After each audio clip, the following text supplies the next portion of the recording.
आज मैं आप सभी को एक सत्य घटना के बारे में बताने जा रहा हूँ। मेरे मित्र के पिता लाल सिंह बैंक में एक कर्मचारी थे। वह भूत प्रेत जैसी आत्माओं का बहुत मजाक उड़ाते थे। वह कहते थे कि शैतानी शक्तियों जैसी कोई चीज नहीं होती और वह चाहे रात हो या दिन, जंगल हो या शमशान हो या फिर कोई कब्रिस्तान हो, वो जानबूझकर वहाँ पर घूमते रहते थे और बोलते थे कि देखो, अगर कोई आत्मा होती तो हमको परेशान जरूर करती। चाहे साधु हो या फिर चाहे मौलवी हो, उन लोगों की बातों का बहुत मजाक उड़ाते थे और उन्हें अभी तक कुछ नहीं हुआ था। दिन वो दोपहर के समय अकेले बैंक जा रहे थे, तभी उनको एक चौराहे पर नींबू, पेड़ा, फूल और लाल कपड़ा रखा हुआ दिखा, जिसके चारों ओर हल्दी का एक घेरा बनाया हुआ था। और वह सोच में पड़ गए कि दोपहर में यहाँ पर यह सब सामान किसने चढ़ाया है। और वह मस्ती के मूड में साइकिल से नीचे उतरे और हल्दी से बने हुए घेरे के अंदर से नींबू, लाल कपड़ा और मिठाई भी उठा ली और साइकिल पर बैठकर हंसते हुए बैंक की ओर चले गए। वहाँ पहुंचकर काम करने में व्यस्त हो गए। तभी उन्हें भूख लगी और वह नाश्ता मंगा कर खाने लगे और उनको याद आया कि मेरे पास नींबू मिठाई भी रखी हुई है, तो उन्होंने उसे भी खा लिया और जो लाल कपड़ा उठाया था उससे अपना हाथ मुंह पोंछकर कूड़े में फेंक दिया और उनको कुछ भी नहीं हुआ।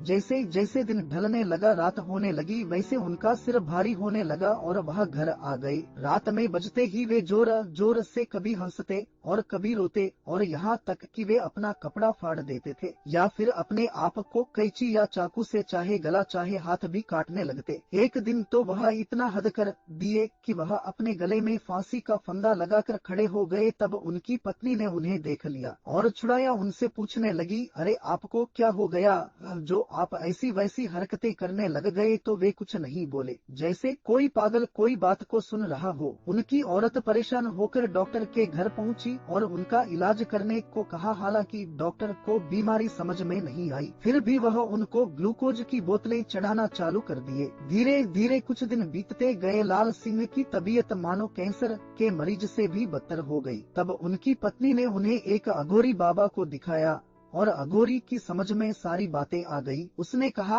कि इन्होंने 4 रास्ते पर पड़े सामान को उठा लिया था, यह उसी का नतीजा है। लाल सिंह की पत्नी ने पूछा, कैसे? तब अघोरी ने बताया कि 4 रास्ते पर एक आदमी ने किसी को झाड़ फूंक कर उसकी आत्मा को आजाद किया था और जैसे ही उसने सारा सामान चढ़ाकर पीछे लौटा, वैसे ही ये वहाँ पहुँचकर सारा सामान उठाकर खा लिए होंगे। तभी आत्मा इनको परेशान कर रही है। लाल सिंह की पत्नी रोने लगी और अघोरी का पाँव पकड़ लिया। बोली, बाबा अब आपका ही सहारा है। अघोरी बाबा दुखी हो गए और बोले, ठीक है, पहले जाकर कुछ नया सामान खरीद कर लाओ, फिर मैं बताता हूँ। औरत ने पूछा, क्या लाऊं? फिर अघोरी ने बोला, जैसे नींबू, 1.25 किलो मिठाई, 1.25 मीटर लाल कपड़ा और एक फूलों का हार लेकर आओ और यह सब अपने पति के हाथों में झूठा करवा कर हमें दे दो, तब हम देखते हैं कि हमसे क्या हो सकता है। जैसा अघोरी ने बताया, औरत ने वैसे ही किया। अघोरी ने पूजा पाठ संपन्न करने के बाद एक लोटा पानी लाल सिंह के चारों तरफ घुमा कर पी लिया और चले गए। लाल सिंह दिन प्रतिदिन सही होने लगे और उनको कुछ याद भी नहीं आया और वह एकदम स्वस्थ हो गए और अपने बैंक में काम फिर से चालू कर दिया।